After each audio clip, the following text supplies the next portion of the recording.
এই সময়তে এটা প্ৰশ্ন কৰি দে মই। শগুন, তই পাৰা যদি উত্তৰটো দিছো দে। ঘণ্টাৰামা, শগুন বুলি নামেতবি তোক মই বাৰে পাতি কওঁ দেই। কেতিয়াবা মই সঁচাই কৈছো, কিন্তু নাক চাক বেলটি একদম তেজ হলে হ'ব কিন্তু। মই খগেন বুলি কৈছো। তোৰ কাণত কিবা আছে সেইকাৰণে তই শগুন শুনা। শগুন নহয় খগেন, মানে নামটো অলপ মিলি যায় না তোৰ। দে হ'ব দে কাজিয়া কৰিব নালাগে দে।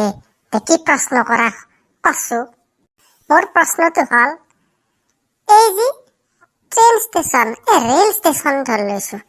ৰেল ষ্টেচনক অসমীয়াত কি কয় কছো তহঁতে জানা যদি? ৰেল ষ্টেচনক ৰেল ষ্টেচন বুলিয়ে কয়।